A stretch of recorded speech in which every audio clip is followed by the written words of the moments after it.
So with the clicker technique, the thing about the lecture is it brings the students in. Now I always feel when I'm lecturing, especially in something like the Leonard Deacon or the Arthur Thompson. Anybody lectured in there? Lovely, isn't it? It is a real, I mean, I don't know if you looked at the Leonard Deacon, but for me, the Leonard Deacon looks almost exactly like half of a Colosseum. And I feel like the little Christian down the bottom. It's a very intimidating venue. And when you've got, so the first thing about the clickers is it is the fastest way to ask the question of the group. I have never actually got an answer throwing a question out into the Leonard Deacon. I get this sullen groan back at me. And it does actually give the students a response. They can have a yes, no. So how do you do it?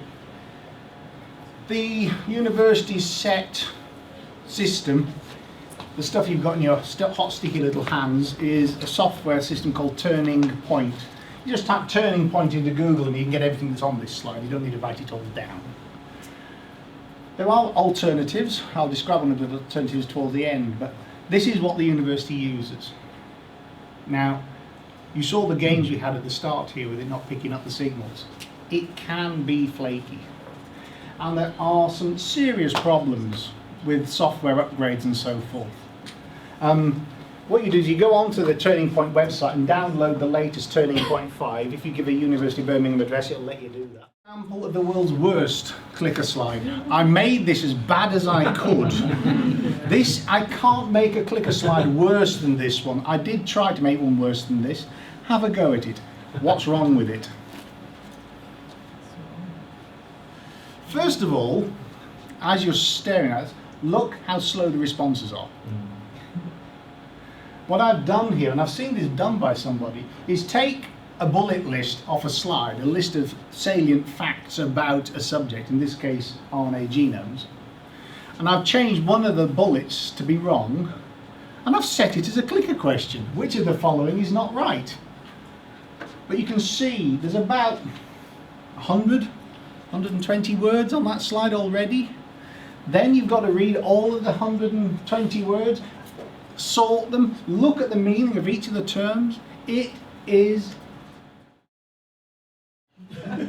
And if you put a clicker slide like this up, you may not, the Leonard Deacon may truly become a Colosseum. You may not get out alive. The point of this slide is clickers have to be simple. Not quite yes-no answers, but they've got to give the students a fairly generic question with 2-3 word choices. No more. Because if you make it longer than that, you will spend hours waiting for that. Then there's useful interaction to go through the room. If they've all got it right, well, again, you're wasting your time. Rule of thumb is about 3/4 of them get it right, forget it, on you go. 3/4 of them get it wrong, well, obviously they don't understand it at all, forget about it, give it to them and go on. But in between, you can get a real kick in their retention of what you're teaching them. And of course, if the thing works, you can talk about it. Oh, look, the score's gone up. Some of you have taught the others, you now know more, and you can actually praise the students, saying how clever they are for getting the wrong answers down from 3/4 to 25%.